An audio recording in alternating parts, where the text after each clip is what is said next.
WWE War Games has officially wrapped up. This is our full review. My name is Matt. Welcome to Assemble. Let's get into the first match, which is the Women's War Games match. I gotta be honest with you, I thought that the Women's War Games match was a little clunky. The issue in general with the War Games concept is that War Games doesn't begin until everybody is in the ring. Now, don't get me wrong.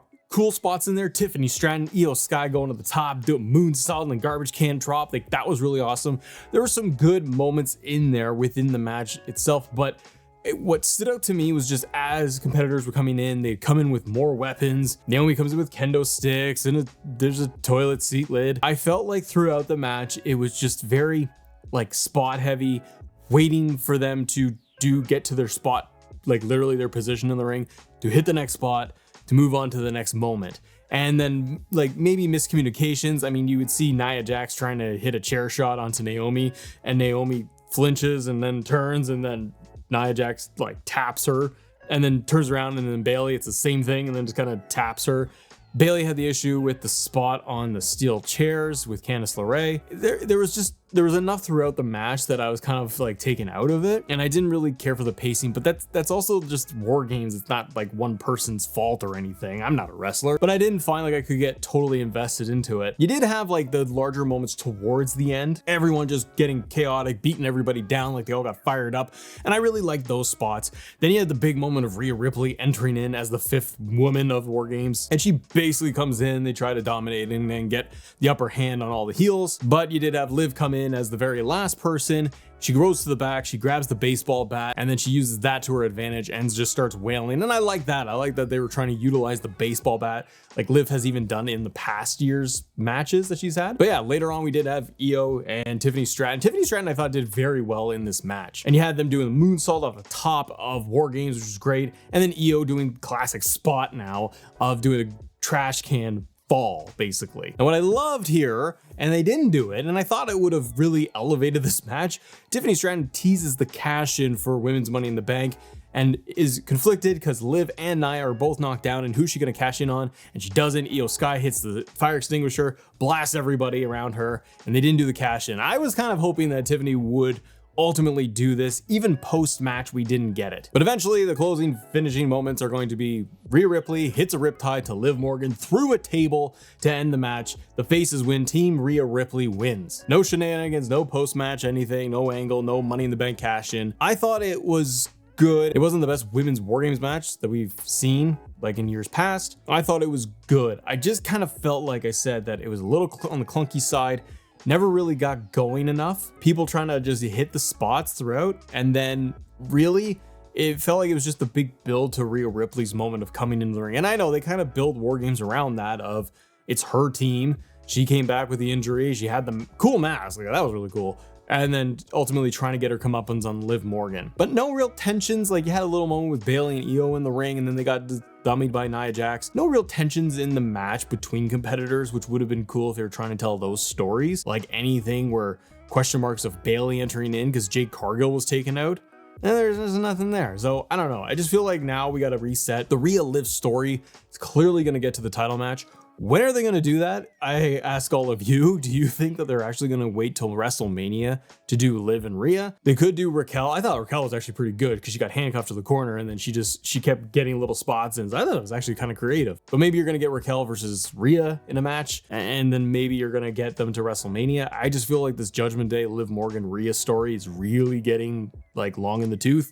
And I feel like they can move on. Speaking of moving on to the next match, LA Knight, going up against Shinsuke Nakamura, United States Championship. This match was very quick to put together. Shinsuke making his return recently and targeted LA Knight. And then you had him, Shinsuke, beat Andrade on SmackDown the night before. And then you have LA Knight and Shin in the title match. The story throughout this whole match itself, because it was so quickly put together, this feud, is Shinsuke getting in the head of LA Knight, and you really felt it throughout the match that LA Knight could really not get any offense in on Shinsuke, that he countered everything, that he was just kind of in his head, and LA Knight couldn't really get into the next gear. I wish that this match had more time to build over the last like even month and a half. Anything like that, if they brought Shinsuke back earlier, because I think it would have done a lot to really play into the story they were trying to tell and reintroducing Shinsuke as this extremely dark figure. I love Shin's entrance. I don't know about you, but I thought his whole mask and the change in the entrance music, like they showed it off on SmackDown, they really dolled it up and they tweaked his presentation enough where you feel like he is a real menace, a dark figure, and it really played into it. I actually did really like this match. LA Knight matches are not going to be 5 stars. Like, they're not going to be just wooing me away, blowing me away by any means.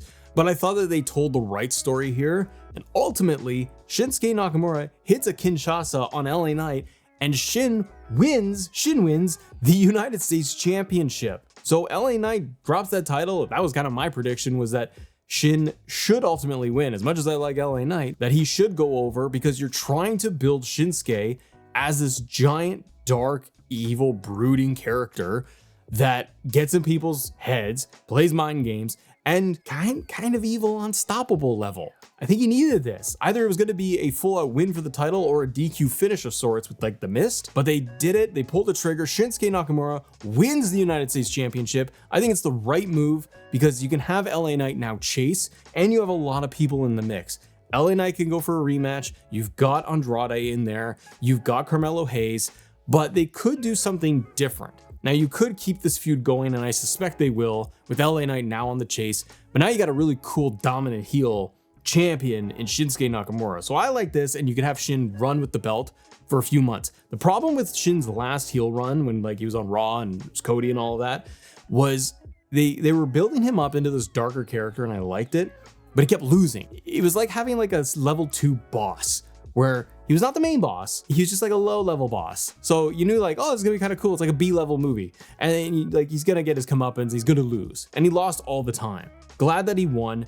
I think you could tell more interesting stories with LA Knight trying to get the title back. A little bit of crisis of confidence, like can he get his mojo back? Kind of like Gunther, which we'll talk about in a minute. You could tell a more interesting story that way, I feel, with LA Knight. Also, if they don't put the title back, the US title back on LA Knight, I would love it if they shifted the belts around at some point, maybe in the new year before Mania, but we get LA Knight going after the world title, either in a draft, a trade, or something. But I think you could keep LA Knight in the US title hunt, but man, he is so over with the crowd. He's such a fun character. I think he would do well if he was moved up into like the world title scene on Raw, for example, or the world title goes to SmackDown. Just depends what they're going to end up doing long term with it. Not a crazy long match, but a fun match, and I think it was the right move for the story itself. Okay, next match is going to be the 3-way Intercontinental title match, and I love this thing. Sheamus, Braun Breaker, and Ludwig Kaiser. Hard hitting. Loved all the damage in this whole thing. Just brutal. Just like a beat 'em up match between 3 guys. You got Kaiser in there trying to be more of a breakout star. Braun Breaker hitting a double clothesline off the apron to both guys was a really good spot. Breaker gets huge chance. Sheamus hits a clothesline off the barricade, like into both guys. Towards the end, you got a spear attempt by Breaker. He hits himself with the chair. Bro kick to Braun Breaker. You think you got it. Kaiser pulls the referee out of the ring and the match continues. Kaiser goes off and he starts just wailing Sheamus with the shillelagh, which I thought was excellent. Starts breaking a little bit. Sheamus is welting up like crazy. Then you got a giant spear from Braun Breaker to Kaiser, and Kaiser is taken out. Then Breaker hits Sheamus with the spear. 1, 2, 3. Braun Breaker retains. Excellent match. Do this match again. Give me a shillelagh on a pole match where it's going to be Sheamus versus Kaiser. Keep these 3 guys going. Keep doing one-on-one matches, 3-ways again, a rematch, make it a ladder match or a no DQ match next. Like, do something else. Yeah, they basically, 3-way rules are like no DQ because we had the chair and we had a shillelagh, so it's always no DQ. This was one of the highlighted matches of the night for me. This is better than the US title match, and I like this one a little bit more than the Women's War Games match. Question is, what do you guys think? Who is Braun Breaker going to face next? Are they going to continue this 3-way story? Do you think eventually Sheamus is going to get the IC title at like WrestleMania and they try to tell that story and close that chapter for Sheamus? Either way, excellent. And I feel like Braun Breaker just continues to build that credibility. There was no need to pull a trigger on a title change here. You already had the US title change, but this was really well done, executed. All guys delivered. Good spot for Kaiser. You've now got somebody else legitimately in the IC title division. You've built him up enough. Sheamus is great there as a great anchor, as a veteran, and Braun Breaker just continues to build and build. That crowd does really like him. Okay, then you have the world title match, Gunther versus Damian Priest. Now the story in this, even at the very beginning, was going to be Gunther's kind of lack of confidence and unsure of himself, if he can pull it off. Haven't loved this build. To back up for a second, I didn't like this build. I didn't like how they went about this, making Gunther seem like weak mentally, that it just felt clunky and it didn't really deliver in terms of the build for me to be very excited about this match. This match I felt was very plotting. Yeah, it picked up towards the very end, but I felt like it was a long match that took a while to build up compared to their last one. I thought their last one-on-one match for the world title was excellent. I thought it was way more hard hitting, delivered like the giant chops and power bombs and all this stuff, and it felt like a big breakout match for Damian Priest. This match, they were trying to tell the story of Priest getting his shoulder messed up throughout the entire thing, which is good. And then you could see that I guess the story in the match was going to be Gunther targeting it or noticing that that's his opening. Like, he still doesn't have confidence, but that he could go and target the shoulder. Priest couldn't hit a bunch of moves like Razor's Edge, tries to go for a South of Heaven, he can't pull those off. So throughout the match, he's just playing that up. Gunther keeps targeting it. Again, it was a very slow build, like a Randy Orton type of match. Then eventually they do get to a top rope moment and Gunther falls down into the ring and Priest slips and falls to the outside. And then at that moment, and he's grabbing the shoulder, or the other shoulder, I guess both arms are messed up now, but he messes up his arm, and Finn Balor then comes out coup de grace off the steel steps. And then Gunther turns around and Finn Balor just eats it from Gunther. They get in the ring, and then we got Gunther hitting a powerbomb on Priest, followed by full choke submission. Priest passes out. He doesn't tap out, which is good. You want to protect Priest a little bit. And then that was it. Gunther retains. Wasn't surprising that Gunther would retain this match. Again, thought the build was very soft, and this match was good at the end, but now I'm like, okay, so now we're going to get Finn Balor back into this. He's not done with Damian Priest. What are they going to do? They did, Michael Cole teased it a little bit on commentary that, hey, what does this mean? Like, Gunther attacked Finn as well. Maybe Finn, Gunther, Priest in a three-way. They could do that on the Raw episode on Netflix. They could do that for Saturday night's main event, which is ahead of that because maybe they're going to do Punk. You never know. Not a bad match by any means. They told the story they wanted to tell. I'm just not that interested in seeing Priest and Balor once again, and even a combination of three guys. It doesn't really excite me, but I don't know what else to do with Priest at this point. Everything with Judgment Day is really cooled off, and I feel like now they're trying to heat it back up. Maybe it is the right move to do Balor versus Priest one more time. They got to have that as a final blow off, probably Saturday night's main event. Maybe you toss in Gunther and Gunther can retain there between the three of them. But out of all the matches of the night, this was one of the weaker ones for me. It didn't excite me, and mostly because the build wasn't all that enthralling. And then it's main event time. We have OG Bloodline, New Bloodline War Games match. Big question was going to be, after we had the face-to-face sit-down between CM Punk, Roman Reigns, and Paul Heyman all mixed in, how are they all going to coexist in this? Now, this War Games match, overall, I thought this one delivered. I thought it did a great job. Everyone hit their spots. I thought that it told a really good story throughout, from the moments of just like dealing with people coming out to the cage, like leaving the shark cage and then getting into the ring. It was fun moments seeing the Usos reunite. When Sammy was going to enter War Games, he was in the cage with Punk and Roman. Punk was about to go out, and then he blocks him, and then Sammy goes out. So you could see just a little bit of the games playing. They built that into the story throughout the match. I really liked it. Then you had like when Roman finally gets in, he climbs from the outside because Solo locks the cage, keeping Roman out. Roman climbs, knocks everybody off, gets in there, does a splash, which was great. And he pulls everybody up off the ground from his team, except for Punk, which then the two of them start going at it, like just chirping at each other. Paul Heyman comes down to the middle, and you get a good shot of the three of them, Paul Heyman in the middle of them, and basically saying to both Punk and Roman, you got to get on the same page. This is War Games. Ding, ding, ding. They start the War Games match. So after like just beatdowns and during the match itself, like before War Games officially started, I thought they were building this very well with everyone's entry. Bronson Reed, Jacob Fatu, man, Jacob Fatu is just standout performer. I hope for nothing but big things for Fatu. I want to see him versus Punk, him versus Roman Reigns one-on-one. There's so much they could do with Jacob Fatu, but he was outstanding in this. So later in the match, you get a spear by Roman Reigns that misses and ends up hitting CM Punk, causing more friction between these two guys. The Bloodline starts to dominate. Bronson Reed gets his big moment. He is at the top of the cage. He's going for a tsunami onto Roman Reigns, who's on a table. And at the very last second, the timing on this was so good. Punk comes out and pulls Roman Reigns out of the way, and Bronson Reed eats it and goes through the table. It was perfect. Roman then gets up and he realizes that Punk did this.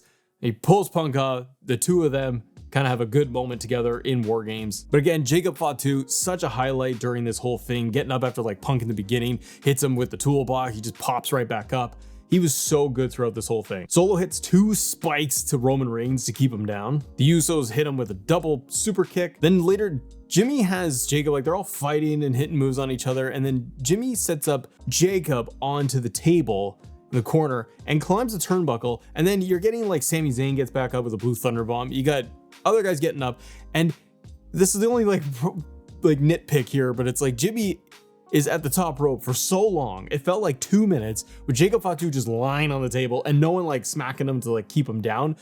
That didn't really work for me because Jacob Fatu is getting hit in the head with like a toolbox and he's getting smashed around. And he just gets up after everything, but then he gets comfortably laid down like a bed on the table and it's night. But a splash to Jacob from Jimmy, it shattered the table. It was such a good spot. I love that moment. Then everybody gets up, they surround Solo Sikoa and Solo just eats finishers from everybody. Super kicks to Solo, Haluva kick to Solo. Punk hits a GTS. It's a little hard to get him up, but he popped him up for the GTS. And a spear by Roman Reigns. Roman Reigns gets the win, the clean win over Solo Sikoa 1, 2, 3 in War Games. So they all hug and they embrace at the end, and then you have Punk is off to the side while the rest of the bloodline, they all hug and celebrate. Then they bring Punk in, and you got the moment of Roman and Punk looking at each other and just kind of acknowledging one another that, okay, they did this. Paul Heyman was just in the background a little bit, which is cool. And he's just eyeballing everybody and he's very happy and very pleased. But as they all leave the cage, you got Punk stepping out, hugging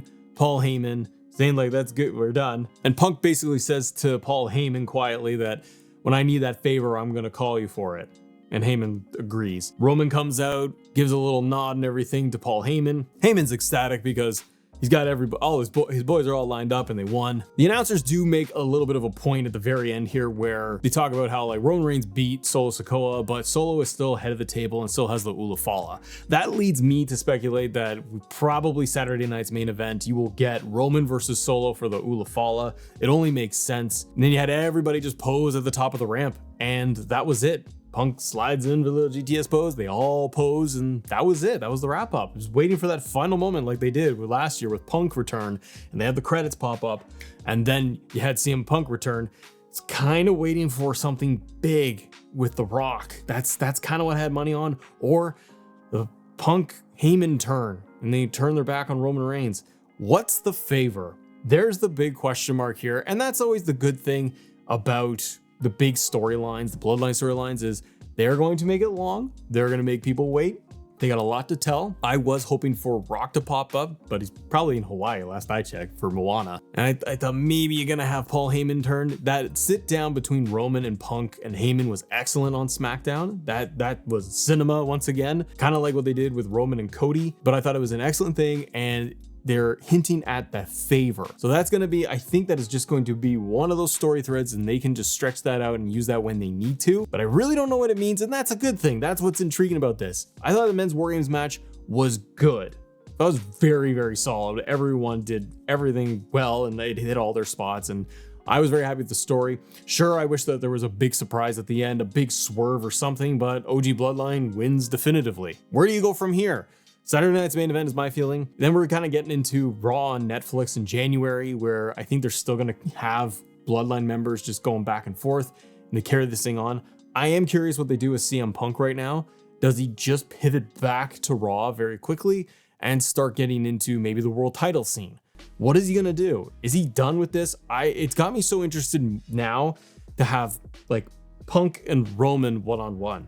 And I have a feeling, just in the back of my mind, like if Rock for some reason cannot show up for Mania, I feel like it's good that WWE has options where you could do, you got Cody, you got Roman, you've got Punk, you've got Seth, you have a lot of characters, a lot of pieces moving around that you could play with that main event however you kind of want to, if The Rock can't show up. But War Games overall, fun show, had some highs and had some mid stuff in there in between. But I enjoyed it overall. What did you guys think of War Games? If you enjoyed our review, do me a favor, just hit subscribe, hit the like on the video, and have a great day. And if you want to, check out this video right here, because we're talking about the WWE Network, that whole thing. And it's all done. But we're talking about what Netflix can learn from the network going forward. Have a great day. Have a great night. See ya.